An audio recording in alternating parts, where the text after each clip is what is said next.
2015, the Oxford Union held a debate at the University of Oxford. So the subject was that did the British colonies do something good to boost economies in the countries they colonized? So they had to find the answer. A total of 8 debaters came. One of them was the Indian Congress lawmaker Mr. Shashi Tharoor. So there were 8 debaters. The first 6 came, and then Mr. Tharoor came. He first said that ladies and gentlemen, and his voice was more eloquent than the average Britishman. Okay. So he said, good evening, ladies and gentlemen.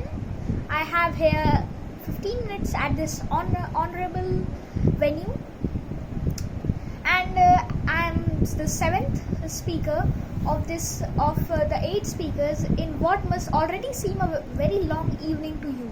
Okay. So he said that I assure you that I belong to the Henry VIII School of Public Speaking, and as Henry VIII said to his wife, I shall not keep you long.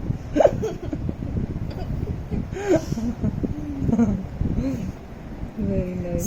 So then he continued that now I think I should continue the argument that has started and advanced into a stage. The topic, of course, as Richard Authry said that the British did not do anything for the colonized countries. In fact, they demoted the promotion of economy in those countries. Sir Authry, I will give you the Indian example of that. When Britain arrived on India's shore, India's share of the world economy was 23%. When it left, it was down to below 4%. Why? Simply because India had been governed for the benefit of Britain. In Britain's rise for 200 years was funded by the raw materials, gems and diamonds by India. The industrialization of Britain was actually dependent on the deindustrialization of India. The Howlung weavers of India were known throughout the world for their light cloth, and it was said it was woven as light as air. The British came, killed them, slaughtered them, tortured them, and put tariffs on their products.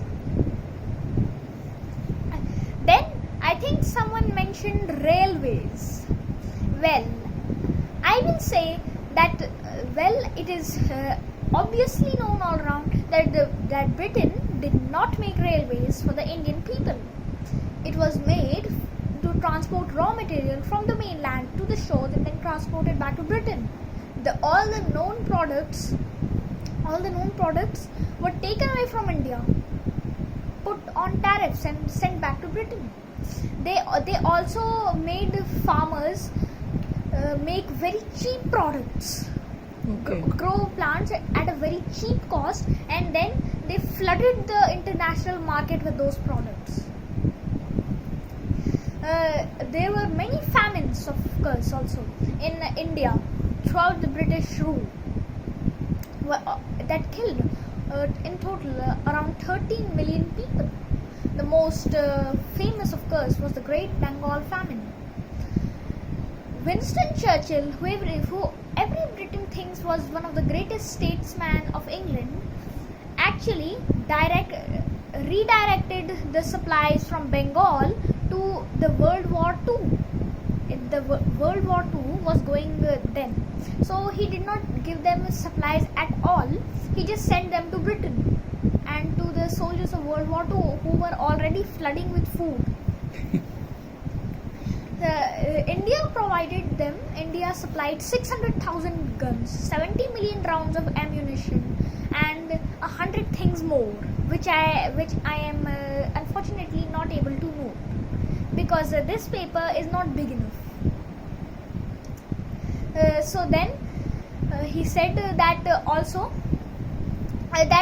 Winston Churchill, then when people started to die, senior officials wrote to him that and said that because of this decision, many people are dying.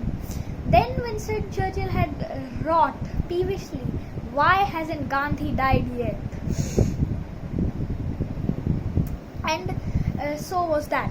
Then I heard someone say about law and democracy. Well, I'll just say one line about that.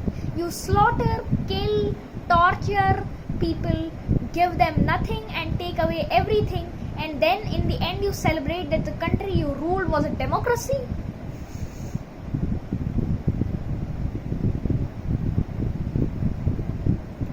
And how was the ending?